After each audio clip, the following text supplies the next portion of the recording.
As I make this video, we're just over a week away from Apple's Wanderlust event, also known as their 2023 reveal of all their new phones. That means that if you're watching this, you're probably thinking about whether you should spend the money on a new phone this year or hold off and wait until next year. And while I can't make the decision for you, what I can do is round up the rumors and speculation so that you can start to make your mind up. Obvious caveat, but this is all subject to change. Apple always like to keep a surprise or two up their sleeve, but by the end of this video, you should have at least some idea of what to expect at this year's event and whether you should be spending or saving your money this year. Okay, let's get into it.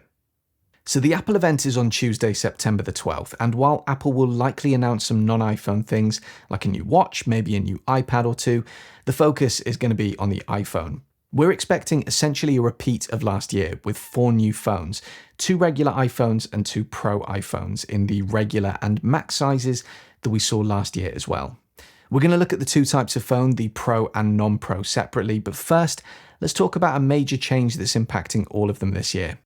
The change that's going to be appearing across the range this year is the removal of the Lightning port and the inclusion instead of a USB-C port. This is in response to an EU ruling that declared that all phones sold in the EU from next year onwards would have to have a standardized charging connection, meaning that consumers didn't have to worry about buying proprietary cables, like a Lightning cable, for example. Honestly, I think the law is a silly one personally, and I'm not a fan of government oversight getting in the way of technological innovation, but we're here. Apple are going to comply with this ruling, and we can take a couple of things from this. First, Apple will put USB-C ports on all 4 iPhone 15 models this year, guaranteed. Second, Apple will look to control the narrative around this. There's absolutely no way that Apple will allow people to believe that they've been forced into making a decision that they didn't plan to make, even though that's most likely the case, and will instead look to push the benefits of USB-C in their marketing materials. Because there are benefits. Regular USB-C, which is the absolute minimum that we can expect to see on the new phones, is as fast in terms of data transfer as the previous Lightning cable. So if you were capturing ProRes footage on your phone, for example, and transferring it across by cable, you're not going to see any slowdown.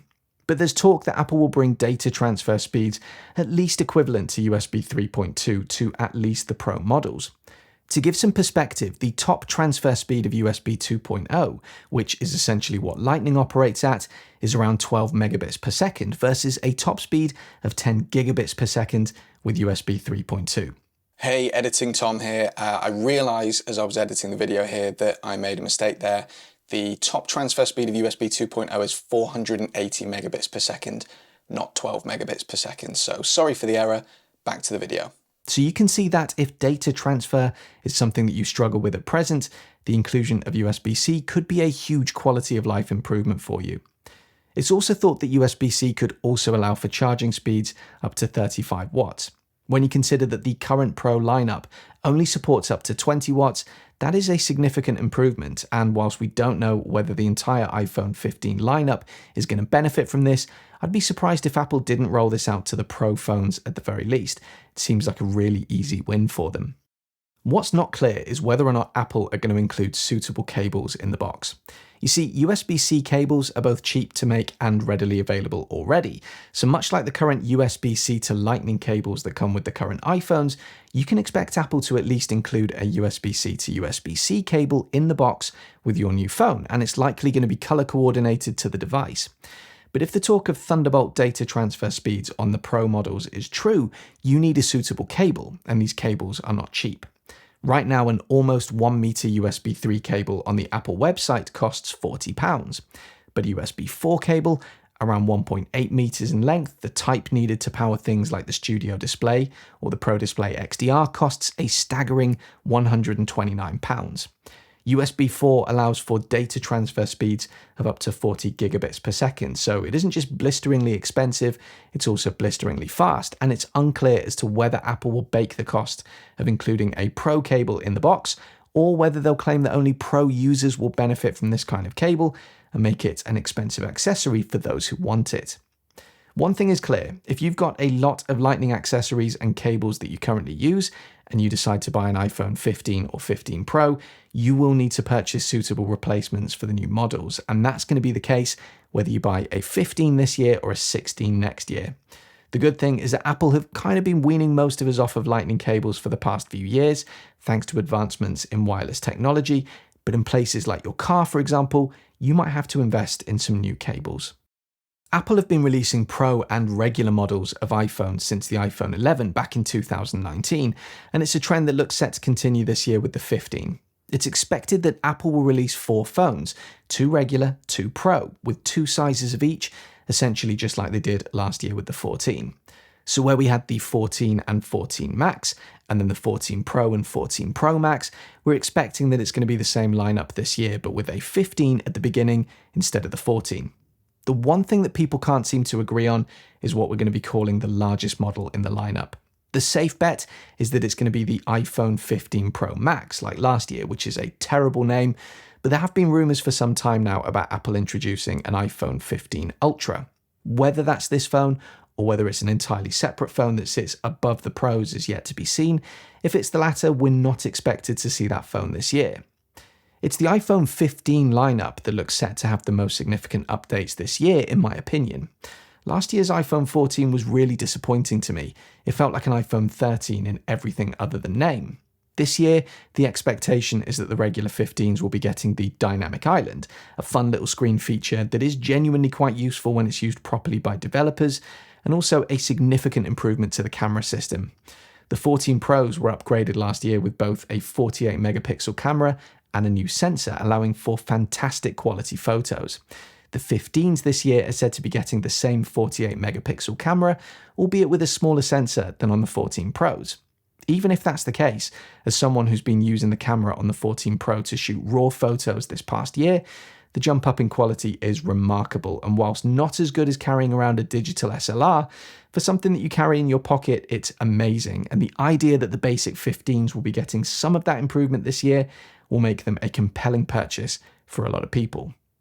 There are rumours that the 15 and 15 Plus might also get the 120Hz ProMotion that's currently exclusive to the 13 and 14 Pro models, but I wouldn't be surprised at all if Apple kept the feature exclusive to the Pro phones instead, so watch this space, I guess. It's also expected that, in terms of power, Apple will continue their trend from last year, keeping the previous year's chip going for one more year in the iPhone 15 range, which is expected to feature the A16 Bionic, while the Pros will get the brand new A17 Bionic. This looks set to be a major leap in terms of power and performance, although honestly at this point, who's noticing that power leap? iPhones are already insanely powerful, and even a phone that's a few years old is still more than capable of running most new apps and games with ease. The Pro lineup is where I'm a bit more disappointed this year, albeit with the caveat that Apple haven't announced anything as I'm making this video. This is all based on rumours. But the changes to the Pro line this year look minimal, at least in terms of things that are worth getting excited about. We're rumoured to be getting a new titanium body, replacing the current stainless steel, and this should make it lighter and stronger, which is no bad thing. I wouldn't expect many changes to the screen in general other than a rumour of the bezels getting smaller, which again is going to be nice being that you spend the majority of time with your phone looking at the screen. There's also a rumour of the mute switch, which, let's be honest, for most of us is barely ever touched once we set it the way that we like it, being replaced with an action button. Think of the action button as being similar to the button that you get on the side of the Apple Watch, and I guess the idea here is that you should be able to assign a function to it for quick access to any number of features on your iPhone. At its most basic level, I could see this being a quick way to access the camera, for example. You grab your phone, you tap the action button, and the app opens before you've even pointed your phone at whatever you want to take a picture of, and that's cool. But if this does happen, I'd like to see Apple do something intelligent with it, where the button perhaps changes its use based on your habits, the time of day, your location, that kind of thing. The other major change that's rumoured to be coming to the Pros this year is the inclusion of a significantly better zoom lens in the form of a periscope camera. A periscope camera, if you're unaware, is called this because it sits sideways in your phone, like a periscope. And the reason for this is because the way that a traditional zoom lens works, where the lens is very long and becomes longer when you zoom in on something, clearly isn't suitable to a phone. You need somewhere for the array of elements required in a zoom lens to live, and the only place that this can happen is inside the phone's casing, making clever use of mirrors. Apple almost certainly won't call it a periscope lens. Apple don't focus on the technology behind things, they focus on the user experience, so expect some kind of suitably Apple name for this, essentially a really high quality optical zoom lens. But here's the catch, it's expected that this feature will only come in the 15 Pro Max, not the 15 Pro this year, which really sucks because I do not, nor have I ever wanted to buy a Pro Max phone. But this year I think that I will, because if this zoom lens gives the kind of image quality I've been enjoying on my 14 Pro standard lens this year, combined with a 5 or 6 or 10 times zoom, then yeah, I want that, even if it means buying a size of phone that I don't actually want. There are two possible reasons as to why Apple have done this. They may be looking for a reason to differentiate the value between the Pro and the Pro Max, but I honestly don't think that's the case. I think it's much more likely that the tech needed in the periscope lens just doesn't fit in the Pro model without making sacrifices in other areas.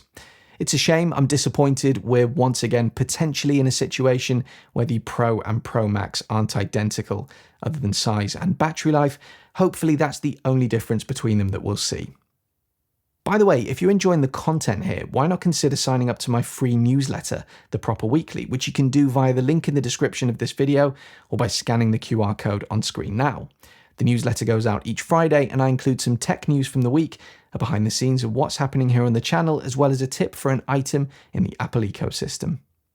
I see this question online all the time. Is this year just an S year? And if you don't know what that means, back in the day, Apple would release the iPhone 5, for example, and then the 5S a year later. And at the time, Apple would be quite upfront about the fact that the S model was an incremental update over the previous model.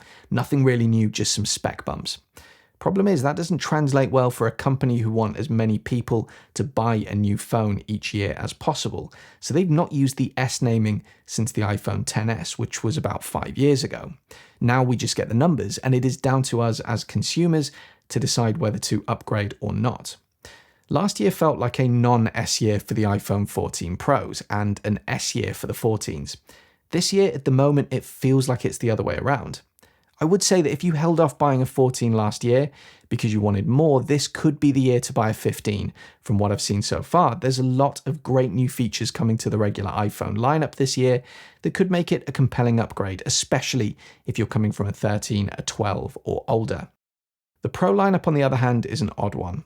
In terms of on-paper features, we're probably getting an entirely new chassis, extremely thin bezels on the already amazing display, the inclusion of a new button and the potential for what that might bring with it, the inclusion of a proper telephoto lens on the Max model.